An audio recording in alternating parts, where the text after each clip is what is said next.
किए थे काठमांडू होते हुए, और पोखरा और बिनिया होती है मुक्तिनाथ हम लोग दर्शन करने के लिए गए थे।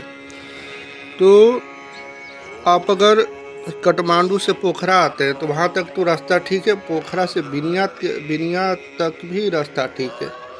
लेकिन जैसे आप बिनिया से वहाँ से आपको 100 किलोमीटर लमसम मुक्तिनाथ पड़ेगा, थोड़ा ही कम पड़ेगा, 99-98 किलोमीटर। लेकिन जब आप बिनिया से जब आप चलते हैं तो बिनिया के बाद इतना मतलब मुक्तिनाथ टेम्पल का रास्ता ख़राब है कि पूछिए। बरसात मौसम में तो उधर जाने लायक नहीं है, इसलिए कि हम लोग जब वहाँ से चले तो जाते समय तो बरसात नहीं हुई थी, तो कोई ज़्यादा प्रॉब्लम नहीं हुआ था। हाँ, सिर्फ रास्ता ये था कि भाई पहाड़ी इलाका है और रास्ता थोड़ा ख़राब था। और स्पेशली हम ये तो चंबो हो गए, इसलिए कि अगर कोई भी स्थान अगर घूमने लायक है, अगर उसमें वहाँ लोग जाते हैं घूमने के लिए, दर्शन करने के लिए, तो स्पेशली वो रास्ता क्लियर होना चाहिए। लेकिन ऐसा नेपाल में नहीं है। आपको जो रास्ता आप काठमांडू से अगर आते हैं तो आपको पोखरा बिनिया तक रास्ता मिलेगा। उसके बाद बिनिया से आगे अगर मुक्तिनाथ के लिए आप जाते हैं तो उधर पूरा रास्ता ख़राब है। तो आप कभी भी अगर मुक्तिनाथ टेम्पल दर्शन करने जाते हैं तो बरसात में ना जाइए। आप गर्मी के मौसम में जब बरसात नहीं, मानसून जब नहीं चालू होता है तब आप जाइए।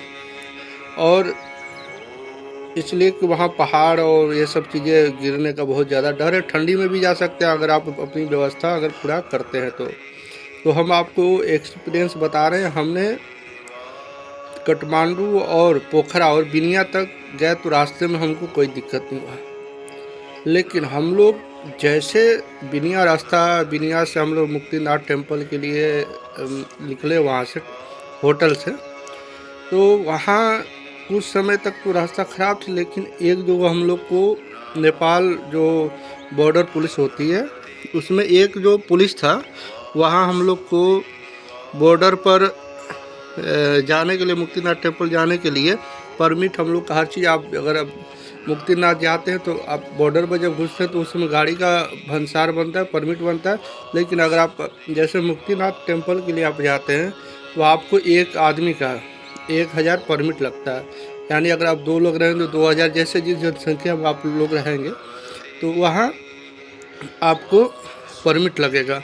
तो हम लोग 2 लोग थे तो हम लोग का 2000 परमिट लगा था। तो वहाँ से टैक्स मैक्स के जो भी नेपाल सरकार का वहाँ तक बना था हम लोग का। लेकिन हम लोग वहाँ परमिट बना के और जब हम लोग निकले मुक्तिनाथ के लिए तो फिर बॉर्डर से जो मुक्तिनाथ टेम्पल जो क्षेत्र है वो बॉर्डर एरिया में आता है, चाइना और नेपाल का बॉर्डर लगता है।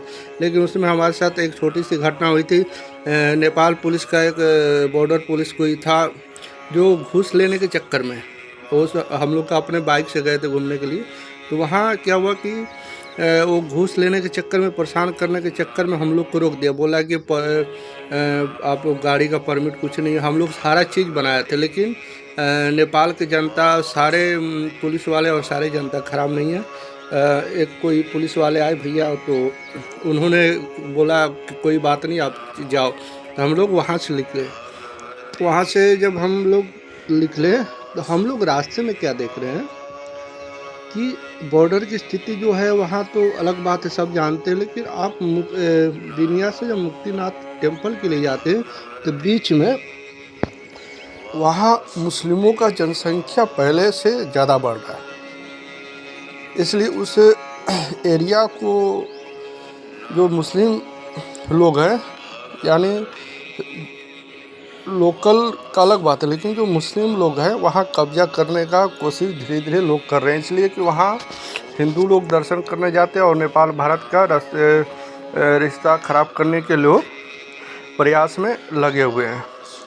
तो हमने जब वहाँ से जब पुलिस वाला जो मैटर सुलटा तो हम लोग वहाँ से फिर गए। तो आगे कम से कम 50 किलोमीटर जाने के बाद वहाँ थोड़ा मुस्लिमों का है एरिया।